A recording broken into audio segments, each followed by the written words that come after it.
Je suis Étienne Drouard, je suis avocat. Première personne qui m'a appris la protection des données dans cette salle. C'était au XXe siècle, Sophie Nerbonne.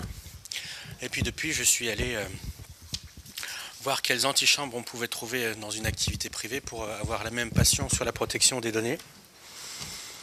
Et on va aujourd'hui parler sur cette première table ronde avec Corinne Denis, Antoine Couret, non pas de biais cognitifs, mais en tout cas de choses qui sont tout à fait illustrées du début à la fin de la présentation qui vient d'avoir lieu, c'est-à-dire l'ergonomie des choix, la manière d'interpréter la réglementation par rapport à des enjeux consistant à dire oui, à dire non, à savoir pourquoi en dire oui ou non, à l'ignorer. C'est une question d'éducation, c'est surtout aussi une question de performance, d'ouverture à l'innovation et de compétition. Donc moi j'ai deux passions dans la vie, c'est la protection de la vie privée et la souveraineté numérique de l'Europe et de la France. Et c'est pas du tout de ça dont on va parler, mais pourtant les entreprises en fait partagent cet enjeu, même si elles ont un autre angle de préoccupation.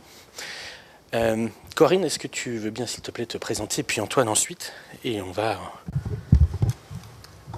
attaquer le débat. Oui, bonjour, je suis Corinne Denis, je suis aujourd'hui chez Lagardère Active et je dirige le numérique et les revenus. Donc, Étienne m'a demandé de me présenter un peu plus précisément. Donc moi, je suis j'ai commencé dans ma carrière comme scientifique, puis ensuite je suis devenue journaliste à l'Express, puis rédactrice en chef, et puis j'ai créé le site Internet de l'Express en 97, ce qui fait de moi un anthropologue de l'Internet. Et j'ai jamais quitté le numérique depuis, puisque j'ai dirigé les sites du groupe jusqu'à rejoindre Lagardère il y a 5 ans. Parallèlement à cette activité professionnelle, je suis au GEST, donc, qui est une association d'éditeurs de contenus et de services depuis beaucoup d'années. J'ai présidé le GEST pendant 4-5 ans, et là, je ne sais plus si c'est 4 ou 5. Et aujourd'hui, je suis vice-présidente de ce groupement. Et à ce titre, nous travaillons sur évidemment beaucoup de sujets juridiques, dont avec le législateur, avec le régulateur, et nous avons travaillé avec la CNIL longuement sur la définition des cookies, le livre blanc des cookies, et puis depuis quelque temps on a beaucoup travaillé à expliquer aux régulateurs et aux législateurs nos problématiques, notamment face à la directive e-privacy. Merci Corinne. Alors Antoine, et on va se donner pour instruction de parler près des micros. Pardon, je parle pas assez ? Si, mais vraiment on se les met sous le menton. Bonjour, donc Antoine Couret avec le micro sous le menton. Donc un peu comme Corinne, donc moi j'ai 2 casquettes. Je suis à la fois président créateur d'une start-up qui s'appelle GeoForecast et qui travaille dans la mobilité des transports à partir de données mobiles, d'une part, et aujourd'hui je suis majoritairement ici en tant que président du Hub France Intelligence Artificielle, sur lequel je reviendrai un tout petit peu tout à l'heure. Auparavant, j'ai longtemps travaillé dans les télécoms, chez Bouygues Télécom, tout d'abord dans des activités de réseau, mais également pendant quelques années dans des activités liées à la réglementation, s'agissant de la mise en place des catalogues d'interconnexion, des licences UMTS sur lesquelles nous nous sommes battus sur la partie pricing, et évidemment, parce que je pense que c'est un des sujets sur lesquels on va pas mal élaborer aujourd'hui, faire en sorte de créer les conditions de marché pour l'émergence de nouveaux marchés, puisque cette étape-là s'était faite à peu près à l'aube des années 2000. Alors qu'est-ce qu'une journaliste et un technicien des réseaux d'origine? On va faire ensemble dans des histoires de données. Il n'y a pas d'intelligence artificielle partout, pas forcément, mais il y a de la donnée partout dans ces 2 métiers. Et moi j'aimerais que Corinne, tu puisses commencer peut-être par nous dire à quoi elles servent aujourd'hui, qui les capte, dans quelle proportion, voilà, tout simplement. Alors, je pense que je vais faire un petit point sur l'économie des médias très rapidement. L'économie des médias, historiquement, a toujours fonctionné sur le business model a toujours fonctionné sur deux pieds, deux ressources et 2 chiffres d'affaires, qui sont soit la diffusion, qui est payante, soit la publicité. Et dans l'économie des médias, il y a entre 0 et 100%, il y a la majorité des médias dépendent tout ou partie de leurs revenus publicitaires. Les télévisions, historiquement, c'était 100%. Je ne parle pas des chaînes publiques ni des chaînes payantes, mais c'était 100%. La radio, c'est évidemment 100%. La presse, c'est pas 100%. C'est autour, ça va de 10, 20, 30 à 60, 70%. Bref, la publicité a toujours été une activité très importante pour les médias. Ces médias ont fait toujours un métier d'intermédiation. C'est-à-dire que leur boulot, c'est de recruter et de fidéliser une audience grâce à leurs produits, grâce à la qualité de leur contenu. Et cette audience, de la proposer à l'achat à des annonceurs qui sont intéressés, il faut que je parle vraiment devant le micro, qui sont intéressés par cette audience. Donc comment, quand on était média il y a 10, 15 ans, 20 ans, on qualifiait cette audience? Eh ben, par nos contenus. Si l'audience lisait majoritairement Vogue ou Elle, c'était forcément sans doute quelqu'un qui s'intéressait à la mode, au luxe et peut-être une femme. Et puis pour perfectionner cette qualification, on travaillait avec des études, donc sur des panels avec des instituts qui qualifiaient cette audience pour nous et qui nous disaient, voilà, TF1, c'est entre de telle tranche, telle heure à telle heure, tel type d'audience. Et puis après, on vendait cette audience à des annonceurs à qui on expliquait qui étaient nos auditeurs, nos internautes ou nos lecteurs. Là-dessus, Internet est arrivé. On a commencé exactement de la même façon. Médiamétrie a monté un panel, une étude qui nous a permis de qualifier l'audience et de vendre cette audience. Et on s'est dit, ben voilà, le monde continue.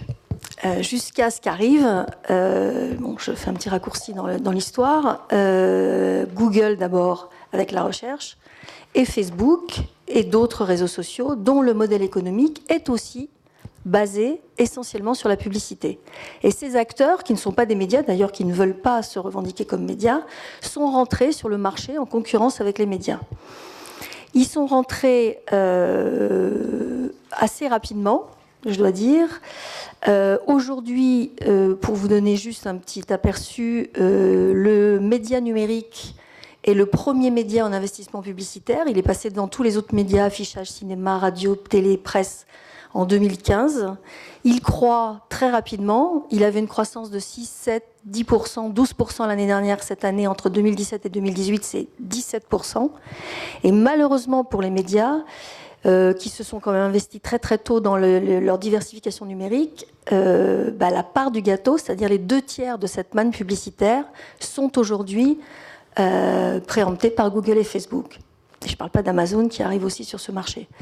Donc, on voit que c'est un problème. Ce n'est pas un problème seulement pour... ça fragilise le secteur, non pas seulement sur la partie numérique de ces acteurs historiques, mais bien aussi sur leur partie traditionnelle, puisque la presse, majoritairement, puisque c'est là-dessus la première à être impactée, mais aussi la télé, la radio, l'affichage, perdent des points chaque année face à l'investissement numérique des publicitaires.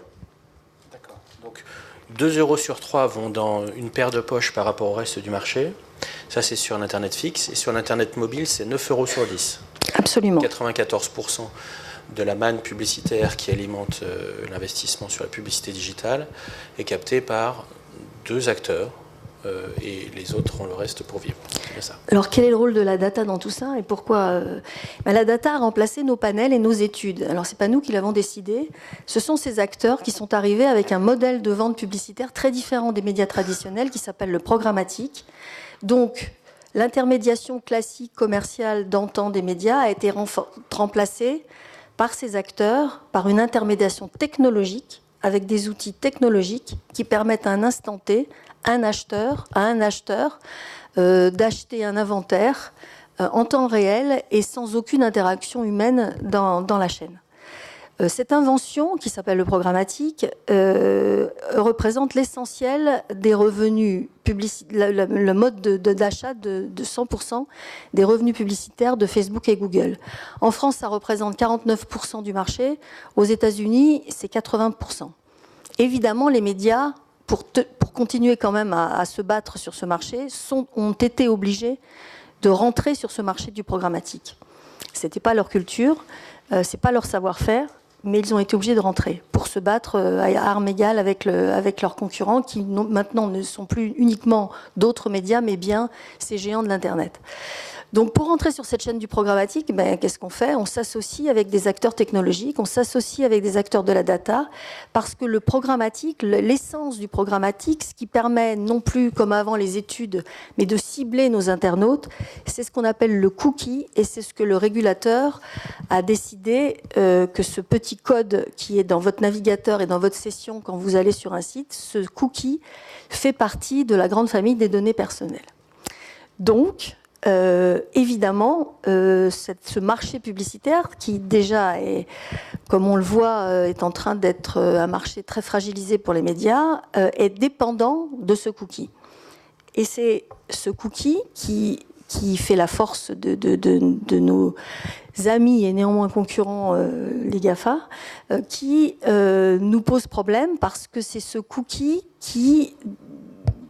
qui est le fuel qui permet à toute la chaîne programmatique de se mettre en œuvre et d'opérer. Donc, cette donnée, qui a été décidée comme donnée personnelle, est une donnée qui, si l'internaute décide de priver les médias de cette donnée en disant non aux questions qu'on leur pose sur le cookie, la publicité aujourd'hui, on ne peut pas la servir. Voilà, les sites médias sont privés de publicité. Donc, c'est évidemment, je schématise brutalement, mais c'est évidemment un sujet qui préoccupe beaucoup tous les médias. Alors, on peut se dire, est-ce qu'on ne peut pas arrêter le programmatique? Je crains malheureusement que ce ne soit pas une décision qui soit dans les mains des médias. Je pense que toutes les chaînes technologiques qui sont en place aujourd'hui sont bien implantées. Et il faut savoir aussi que derrière cette invention programmatique, tout n'est pas mauvais dans le programmatique, bien au contraire, des sociétés françaises, européennes se sont créées, des sociétés qui sont capables de travailler cette data. Et donc c'est toute une petite industrie qui est en train de se poser des questions sur son avenir, un avenir étroitement lié aux médias et à la publicité, mais qui sont en cause dans toute cette régulation et cette législation. Alors, aujourd'hui, ça fait belle lurette qu'on informe nos internautes et la loi nous y oblige et on le fait volontiers. On essaye de les informer sur le rôle du cookie. C'est un sujet très compliqué, on l'a vu précédemment. L'information, pourtant on est des médias, donc on pense qu'on sait faire. L'information pour expliquer aux gens ce qu'est un cookie, là je vous ai parlé du cookie publicitaire puisque c'est le nerf de la guerre, puisque c'est le business model, mais bien entendu, le cookie pour un média, avant d'être le fuel dans la chaîne programmatique, est avant tout le seul lien que son média a avec son internaute. Il ne le connaît pas, il peut simplement voir grâce au cookie qu'il est déjà venu hier, qu'il est venu il y a un mois, qu'il lit environ 4-5 articles, que ce qui l'intéresse particulièrement, c'est plus ou moins tel ou tel sujet, et que donc quand il veut lui parler, lui proposer quelque chose ou lui faire une personnalisation de son contenu, c'est avec cet outil que les médias travaillent. Donc c'est un outil simple, mais qui a énormément de fonctions. Et expliquer toutes ces fonctions sur une page d'accueil en leur posant des questions techniques sur s'ils acceptent ou ils n'acceptent pas, eh ben c'est très compliqué et c'est notre sujet principal du moment. Et c'est là que le RGPD nous pose absolument pas de problème et on est les premiers à savoir que la protection des données de nos clients, nos clients ont besoin d'avoir confiance évidemment en nous, confiance sur ce qu'on fait de ces datas, mais e-privacy telle que la première mouture a été rédigée et qui n'est toujours pas adoptée, nous a fait frémir puisque la Commission européenne propose que ce soit les navigateurs qui recueille le consentement pour ce cookie pour tous les sites internet, médias, pas médias, enfin voilà, et que ce navigateur, ce qu'on n'a pas cessé de répéter, ce sont 3 Américains, puisque malheureusement, nous n'avons pas de grands champions européens sur ces sujets. Voilà, pour vous faire... Alors on est en sous-sol, si vous voulez vous jeter par la fenêtre pour vous suicider, vous allez juste vous fouler une cheville. Merci Corinne. Donc on a ces contrats qui sont passés sur les réseaux publicitaires, qui sont automatiques, comme dans les bourses on a des contrats à haute fréquence. En 10 millisecondes on choisit quel type d'audience on veut acheter pour savoir chez qui on veut l'acheter. Et le nœud du sujet, c'est l'identifiant du terminal de l'internaute, l'identifiant mobile pour un terminal mobile ou l'identifiant du navigateur en général pour le terminal fixe. Et ça pose une question évidemment économique, mais en termes de traces, tout simplement pour regarder objectivement la trace qu'on peut avoir d'une action, d'un comportement, d'une visite. Ça touche aussi à la communication entre deux machines.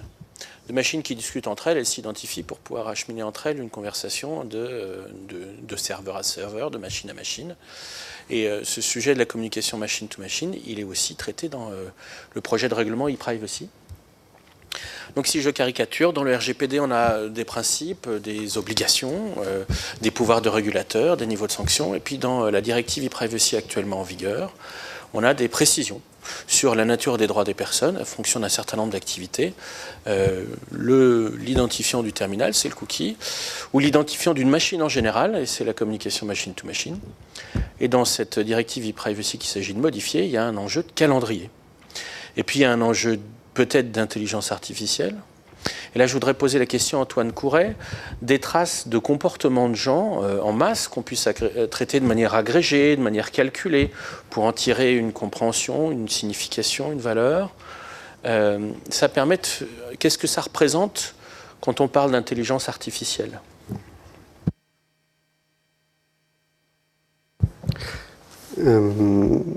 En fait, ce que ça représente, parce que aujourd'hui, effectivement, on parle majoritairement des impacts qu'il y a eu sur les médias, des traces liées à la montée de la puissance de la publicité digitale, des cookies, etc. Mais quand on parle de traces, effectivement, dans le cadre de l'intelligence artificielle, ces traces-là vont impacter en fait l'ensemble des industries.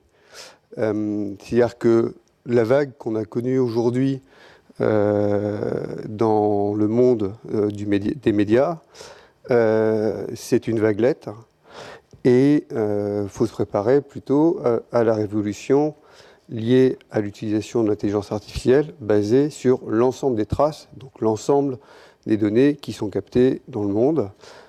Tout le monde sait que 90% des données ont été créées dans les 2 dernières années ou les 3 derniers mois, enfin vous comptez comme vous voulez, mais globalement il y a un phénomène exponentiel, parce qu'on parle de données personnelles, mais évidemment l'ensemble des données des machines, l'ensemble des données des bâtiments, etc., qui sont de plus en plus collectées, l'ensemble des machines étant de plus en plus elles-mêmes connectées.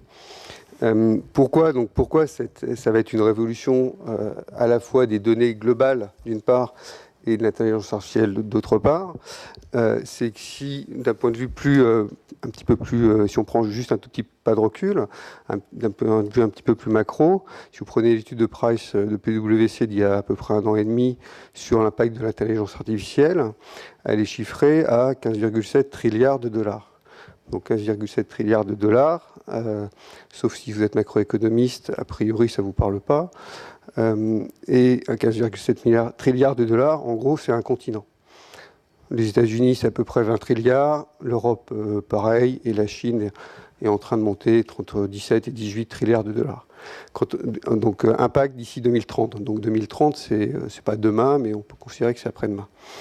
Donc quand on dit ça, c'est évident que c'est l'ensemble des traces, de l'ensemble des données, des machines, des hommes, des bâtiments, de tout ce que vous voulez, qui va être impacté, utilisé, exploité dans les industries de demain, et pas uniquement les médias, l'ensemble des industries.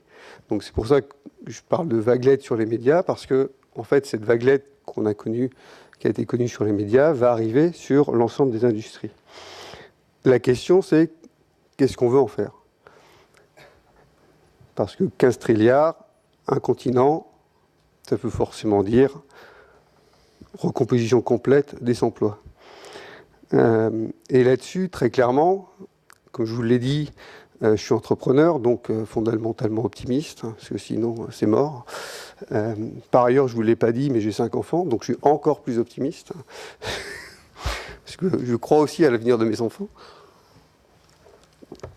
Et donc, pour moi, le sujet dont on parle aujourd'hui, qui est un sujet de confiance, c'est surtout un sujet de transparence de ce qu'on affiche et de ce qu'on propose, et du contrat social et du contrat économique qu'on propose aux citoyens. Et quel avenir on a envie de donner à nos enfants ou aux citoyens aujourd'hui. Parce qu'aujourd'hui, on parle de confiance versus le stress sur les données personnelles. Mais Aujourd'hui, moi, j'ai vu des gilets jaunes dans la rue pour la peur de leur avenir. Je n'ai jamais vu de gilets jaunes dans la rue parce que Facebook leur pique les données. Je suis un petit peu cash, mais voilà, permettez-moi d'être un petit peu direct. Pourquoi je vous dis ça? C'est parce qu'aujourd'hui, il y a énormément de peurs qui sont générées autour de l'intelligence artificielle, qui sont des peurs qui se rapprochent plus, comme vous le connaissez très bien, de la personne qui regarde le toit plutôt que la Lune. C'est-à-dire qu'aujourd'hui, on vous fait peur parce qu'on n'arrive pas à expliquer les algorithmes, etc., etc. C'est les mêmes peurs que celles que vous aviez sur les voitures il y a 100 ans. Pour autant, qui dans la salle sait précisément comment fonctionne un moteur à injection aujourd'hui? Personne. Voilà, donc je pense que ces peurs-là, il faut regarder vraiment l'avenir qu'on veut apporter à nos enfants. Quand je dis ça, quel est l'impact par rapport à la question que tu me posais de l'intelligence artificielle? L'intelligence artificielle, c'est exactement ce qui s'est passé sur les médias, sur l'ensemble de l'industrie. C'est-à-dire deux phénomènes. Un, la personnalisation, liée si on prend les médias, liée aux cookies. Deux, l'automatisation, si on reprend les médias, le programmatique. Donc ça, ces deux phénomènes-là, automatisation et personnalisation, sont deux phénomènes qui, dans les 15 prochaines années, disons 2030, vont toucher à peu près tous les secteurs de l'industrie. Il n'y en a pas un qui n'est pas touché. Si vous pensez que l'agriculture n'est pas touchée, ben c'est faux. C'est un des premiers secteurs les plus touchés aujourd'hui par l'intelligence artificielle, de façon extrêmement positive, pour plein de raisons. Réduction de la pénibilité des emplois, optimisation de la diffusion des engrais, donc réduction également de l'impact environnemental, etc., etc., etc. Je pourrais vous citer énormément d'impacts positifs. Pour conclure peut-être sur ces impacts, aujourd'hui, la deuxième peur qui est largement véhiculée, c'est l'intelligence artificielle, catastrophe, va détruire les emplois. C'est vrai. Aujourd'hui, quand vous reprenez le rapport que je vous citais tout à l'heure, on ne va pas parler de destruction d'emplois, mais on considère qu'avec l'impact sur l'ensemble des industries, l'impact sur les emplois, sur la transformation des emplois, suivant le secteur industriel, sera entre 30 et 50%. Autant dire, c'est massif. Quand un secteur industriel a la moitié de ses emplois qui sont transformés, on peut considérer qu'il y a un certain impact. Mais par ailleurs, ce même rapport annonce une création positive d'emplois de 25%. Alors évidemment, c'est vu au niveau mondial.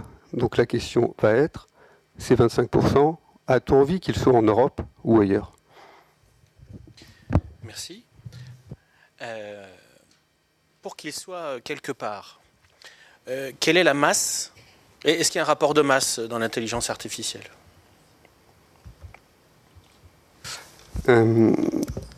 Alors ça dépend un petit peu des secteurs industriels, mais effectivement, il y a clairement un rapport de masse. Si on extrapole un tout petit peu plus encore ce que disait Corinne, là où elle parlait, où Étienne, là on parlait de 94% de part de marché de Google et Facebook sur la publicité mobile. En fait, aujourd'hui, et c'est en train de monter sur différents secteurs, mais je peux déjà vous citer 5 secteurs dans lesquels il y a des oligopoles mondiaux. Typiquement sur les OS mobiles, 90% de part de marché entre Google et Apple. Sur le search, 92% dans tous les pays européens de part de marché sur Google. La partie publicité mobile a été citée. Sur la partie e-commerce, je vous l'accorde, c'est un petit peu moins fort. Amazon n'a que 2 fois plus de part de marché en France que Cdiscount, mais c'est quand même relativement important. Et sur le cloud, aujourd'hui, si vous prenez les 4 premiers acteurs américains, ils concentrent à peu près 50% de part de marché. En soi, c'est pas forcément gênant. Mais, by the way, puisque si on prend le marché des télécoms, 3 acteurs se partagent 80% du marché, dont 2 acteurs européens. C'est peu connu parce que beaucoup de monde parle de Huawei, mais Nokia et Ericsson conservent à eux deux plus de 50% des parts de marché sur le marché des infrastructures télécoms dans le monde. Donc, c'est peut-être pas complètement perdu pour l'Europe, mais de fait, il y a un effet de masse. Pourquoi? Parce que dans le cadre de l'intelligence artificielle, effectivement, la qualité et la performance des algorithmes vont être liées à l'ensemble des données qui sont captées. Donc de fait, plus vous êtes gros, plus vous captez de données, meilleure votre performance sera, meilleure votre compétitivité sera, meilleure sera votre part de marché. Aujourd'hui, très clairement, on peut considérer que créer des GAFA en Europe, c'est à peu près mort. Donc ça veut dire qu'il va falloir s'organiser autrement, sous un mode plus collaboratif, dont on reparlera sans doute après. Merci Antoine. Une dernière question. Est-ce qu'il y a un rapport de vitesse après le rapport de masse, c'est-à-dire celui qui est le premier à savoir faire mieux que les autres, est-ce qu'il est susceptible de se faire rattraper si les autres y mettent le paquet, ou il y a un phénomène exponentiel aussi sur la vitesse? Alors il y a clairement un phénomène exponentiel sur la vitesse. Et comme vous le connaissez sans doute cette anecdote, enfin cette histoire, l'histoire du roi et du jeu d'échecs, où le roi se fait offrir un jeu d'échecs avec une pièce, enfin avec un grain de riz sur la première, etc., jusqu'à la dernière case, sachant qu'il y en a 64. Et si vous faites ça en exponentiel, assez vite vous perdez l'entendement humain. Si je voulais faire une réponse courte, la réponse à la question est: veut-on être le roi ou celui qui a offert le jeu d'échecs pour récupérer les grains de riz? Merci.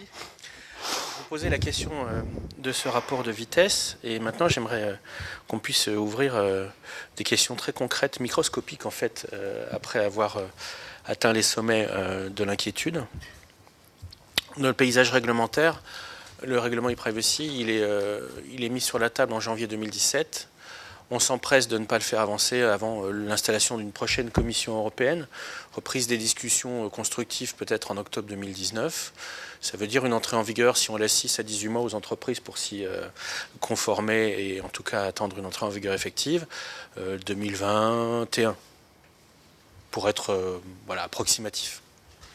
La nature ayant horreur du vide et les régulateurs étant payés pour faire leur travail, le RGPD est là. Et il n'y a aucune raison d'attendre le futur règlement e-privacy pour décider comment, d'ores et déjà, tirer une conséquence de l'entrée en vigueur du RGPD sur les activités de trace sur les réseaux de communication électronique. Le RGPD ne les traite pas explicitement, c'était la directive e-privacy qui le faisait, mais on a des options devant nous. Alors Corinne a évoqué celle de confier à des acteurs qui ne sont pas européens le soin de faire l'ergonomie de l'information des personnes dans le logiciel de navigation et les modalités d'expression de leur choix. Ça avait été écarté au bout de 6 mois de lobbying avec les personnes qui avaient été en charge de ce sujet à la Commission européenne, mais elles partiront, en tout cas pour les politiques d'entre elles. Et là, le sujet il revient à la charge sous un argument qui est très alimenté par la première intervention qu'il y a eu d'Ipsos, c'est-à-dire si vraiment on informe les gens de ce qu'on fait, c'est tellement compliqué qu'il faudrait qu'on leur simplifie la vie. On va leur mettre dans leur logiciel de navigation une case à cocher pour qu'ils acceptent ou qu'ils refusent quelque chose que le logiciel de navigation va leur expliquer. Et le logiciel de navigation, il ne va pas leur expliquer ce que fait les Échos, Le Monde, Le Figaro de leur donner. Il va leur expliquer est-ce que oui ou non vous voulez que des traces puissent être utilisées à des fins publicitaires. Je crois que ma mère dira non. Je crois surtout qu'elle s'en fichera parce que le bénéfice immédiat du service et le risque plus tard sur la vie privée recourra à tous les biais cognitifs qui ont été décrits tout à l'heure par la personne d'Ipsos. Mais un biais cognitif, ce n'est pas une théorie du complot, c'est en fait notre rapport individuel à une information tout simplement. Et dans ce futur règlement e-privacy, on nous parle de consentement, c'est-à-dire un mécanisme dans lequel il est interdit de traiter une donnée sauf si les personnes l'ont accepté. Leur silence vaut refus. Rien n'est possible si elles n'ont pas dit oui. Alors quand on doit les informer de ce qu'on veut faire, ça soulève tout de suite un enjeu. Comment on se prépare à ça dans l'industrie des médias, au quotidien d'ailleurs, parce que ce n'est pas une nouveauté cette histoire du consentement. Tout est en fait sur l'ergonomie de la question et la manière dont les personnes vont exprimer une réponse. Comment on fait ?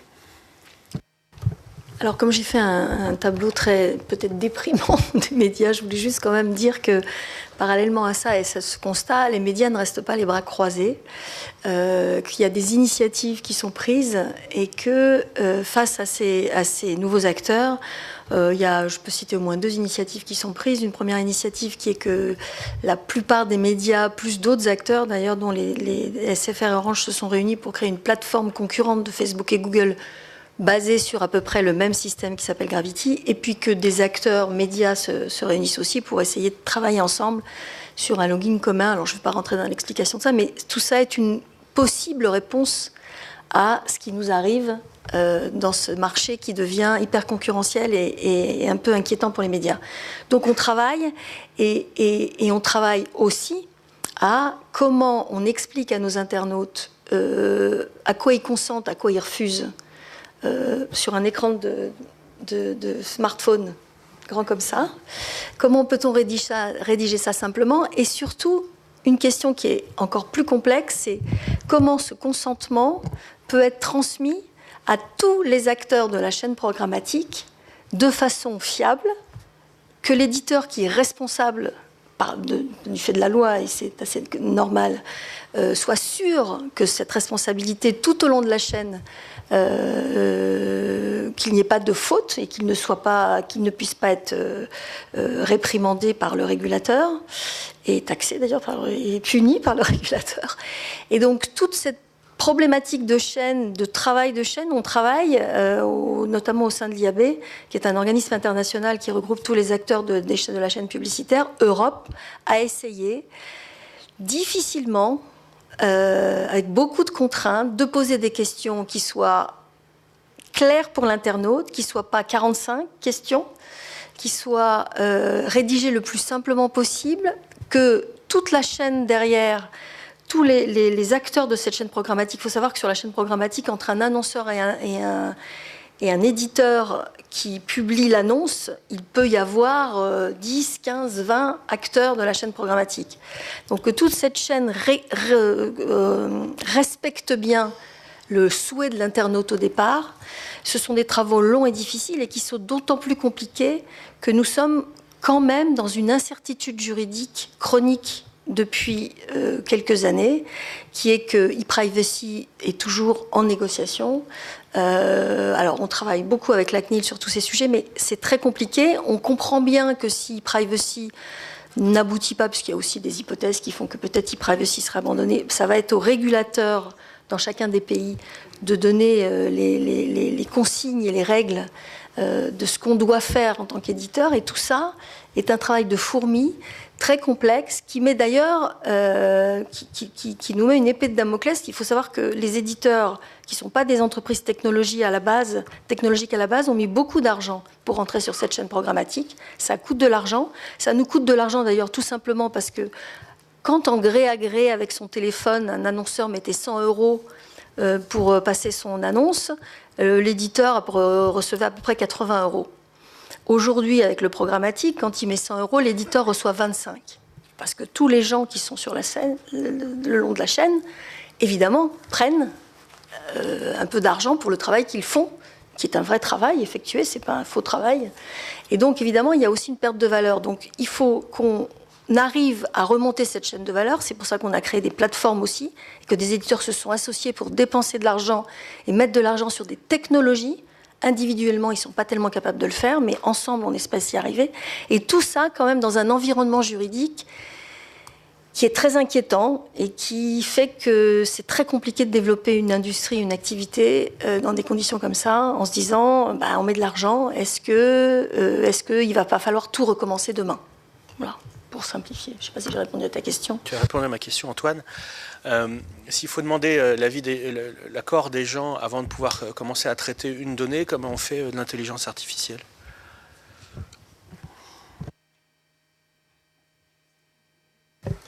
Je vais prendre un exemple concret. Vous travaillez dans la mobilité. Si on veut mesurer les flux de population entre les aéroports, les centres-villes pour faire des villes connectées, ou entre une voiture et les interactions avec d'autres voitures pour faire un véhicule connecté. Enfin, si on veut faire tout ce qui est en train de se préparer pour les 5, 10, 15 prochaines années. Un peu d'économie prédictive.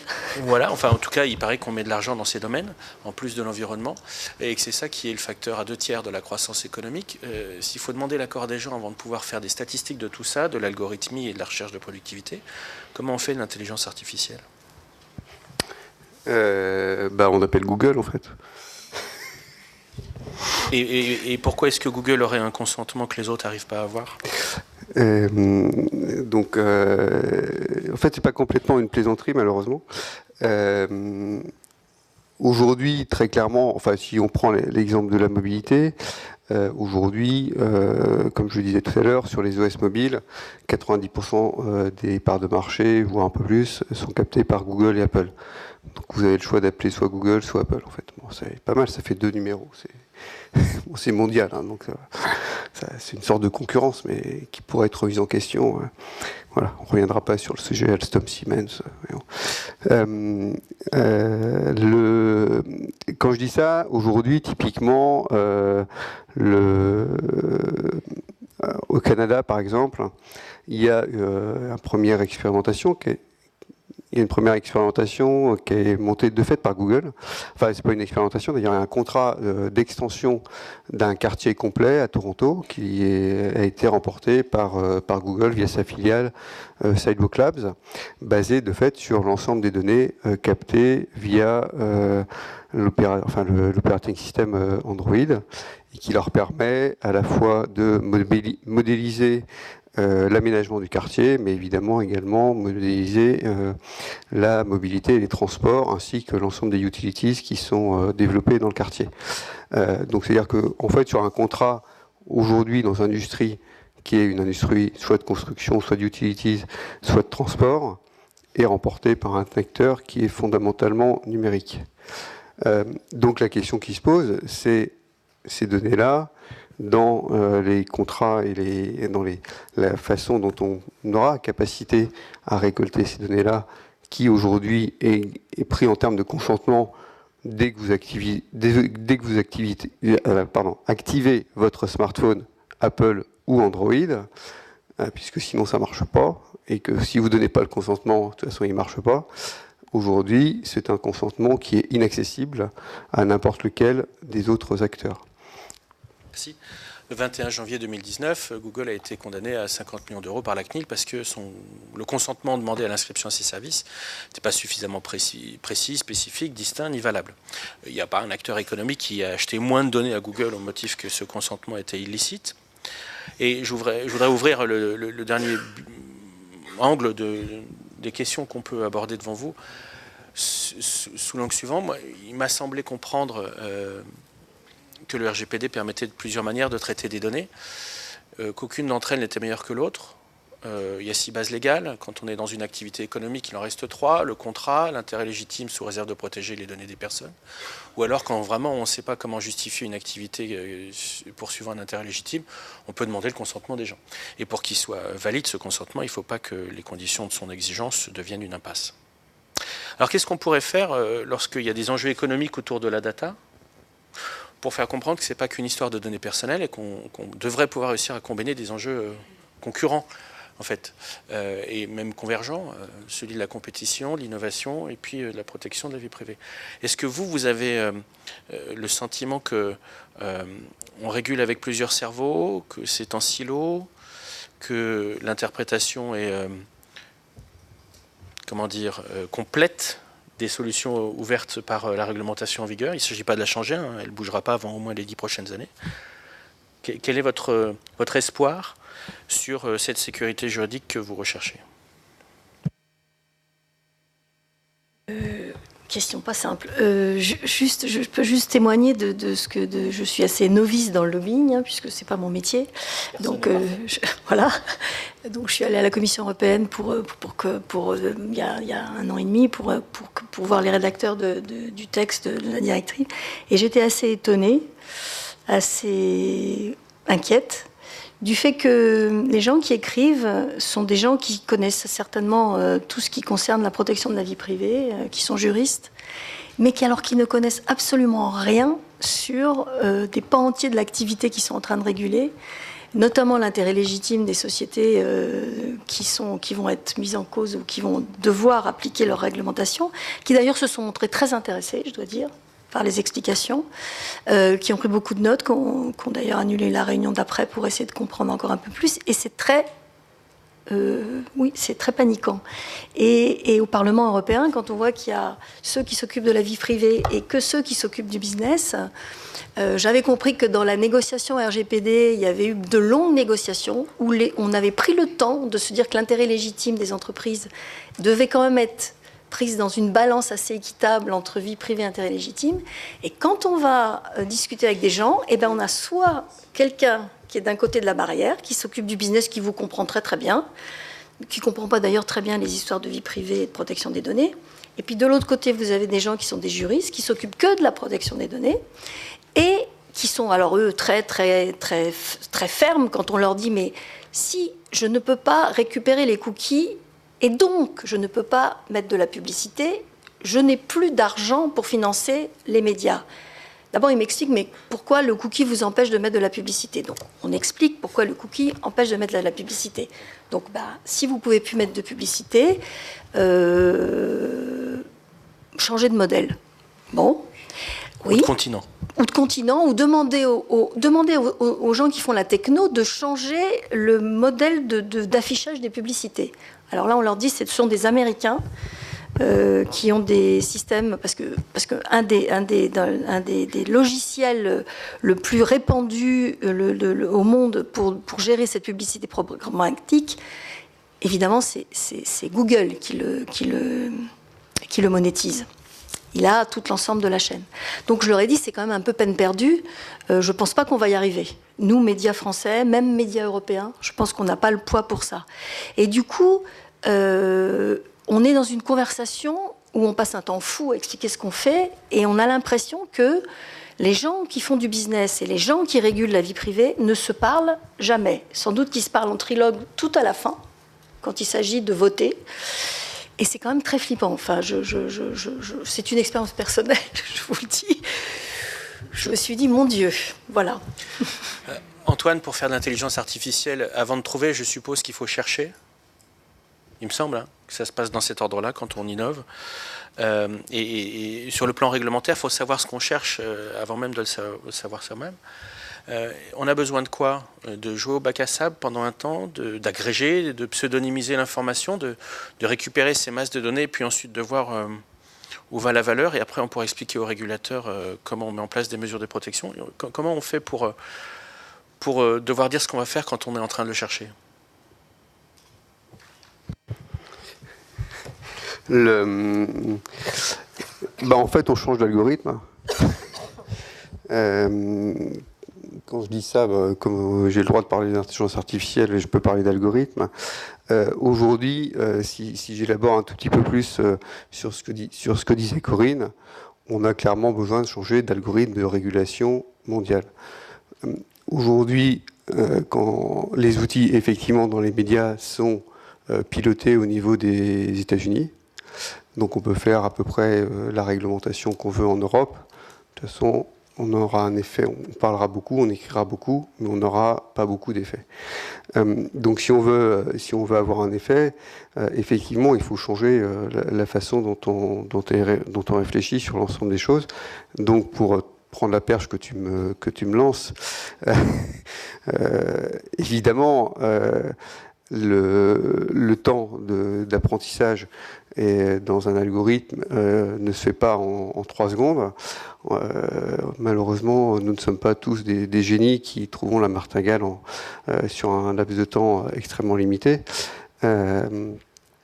Et donc, de fait, il y a ce besoin d'expérimentation. Besoin qui existe typiquement la dernière loi d'orientation sur les mobilités ouvre le droit à des expérimentations, notamment dans le cadre de la voiture autonome, mais ouvre le droit aussi à l'expérimentation disons, le droit à déroger à la réglementation pendant un certain temps à des fins d'expérimentation. Donc typiquement par exemple d'utiliser des personnels anonymisés à minima, mais pas forcément agrégés et non réidentifiables, pour construire des algorithmes. C'est évidemment un droit qui mériterait d'être étendu à l'ensemble des industries, mais qui est avec un contre-pouvoir plutôt éthique que de régulation. Très clairement, les Américains fonctionnent complètement dans l'autre sens, puisque typiquement Google, mais l'ensemble de l'économie américaine fonctionne plutôt par une expérimentation et une régulation a posteriori, ce qui est plutôt l'inverse de la voie française. Quand je dis changer l'algorithme de réflexion sur la régulation, peut potentiellement dire aussi ne pas avoir de régulation ou avoir une régulation de fait ou une régulation de marché. Aujourd'hui, typiquement, tu me posais la question tout à l'heure sur le côté exponentiel. Pour élaborer un tout petit peu plus là-dessus, en 30 secondes, aujourd'hui, la course sur l'intelligence artificielle elle est en train de finir de partir. Elle sera, si vous faites de la voile, on aura passé le départ en 2020 à peu près. Et la course va durer à peu près 10 ans. L'Europe a aujourd'hui, on peut considérer entre 1 et 2 ans de retard par rapport aux États-Unis ou à la Chine. Et de fait, 2 ans de retard, quand on a 2 ans de retard sur un algorithme, ça devient quasiment impossible de rattraper la différence de performance. Et qui dit différence de performance sur un algorithme peut sembler un petit peu mathématique ou informatique, mais 2 ans un retard de performance sur un algorithme, c'est jusqu'à 10, voire entre 10 et 30% de perte de compétitivité. Donc autant dire que sur un marché, si vous perdez 30% de compétitivité, vous n'êtes plus dans le marché. Donc si on veut revenir dans la course, et c'est tous les travaux que le Prancia notamment fait en proximité largement avec l'État dans le cadre de la mise en place du rapport Villani, notamment avec la DGE, mais également avec BPI France et avec les ministères concernés. 2019 est pour nous une année extrêmement importante pour qu'après avoir posé quelques briques en 2018, 2019 permette de poser les briques techniques, parce que ça, en France et en Europe, on est plutôt bon.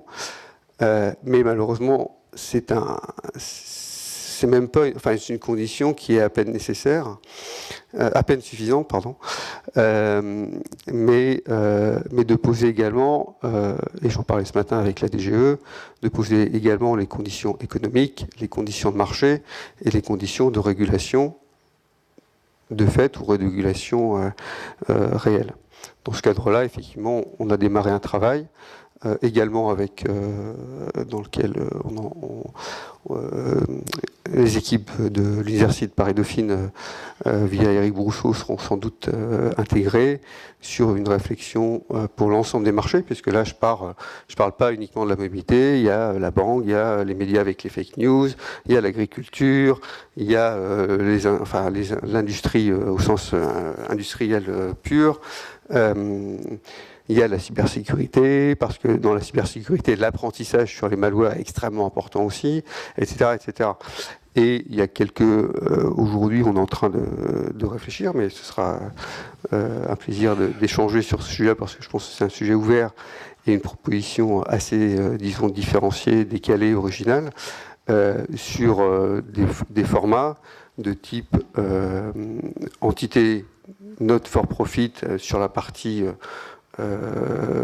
gestion de la donnée, créant la confiance, et donc la confiance également des citoyens, et des entités plutôt for profit, exploitant ces données-là, et créant la durabilité, la sustainability, si vous me permettez un petit anglicisme, du modèle. Merci à vous. Il y a une main qui se lève. Est-ce qu'on a le temps de donner une parole à cette main ? Mais je veux surtout aussi respecter les tables rondes qui suivent avec.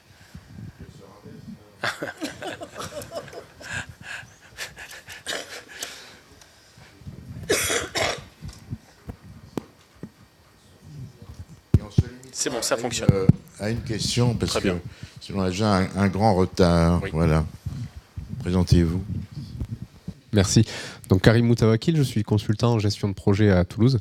Ma question est relativement simple, mais peut-être pas évidente. Je vais faire court. Dans un contexte où l'opinion publique européenne semble favorable à une surtaxation des GAFA, et où de plus en plus de citoyens se disent que consommer, c'est voter, est-ce que générer un pôle économique de compétitivité européen numérique en attribuant, en fléchant en fait la surtaxation spécifique sur de la subvention pour faire baisser les coûts à la consommation, c'est-à-dire l'électricité, toutes les choses obligatoires, le carburant ainsi que d'autres choses, ne peut pas être une mesure incitative pour récupérer des parts de marché sur une modification des habitudes des consommateurs. Voilà. Moi, j'ai rien compris, mais c'est pas grave, c'est à vous de répondre.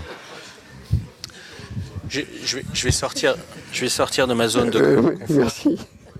Je vais sortir de ma zone de confort pour vous dire que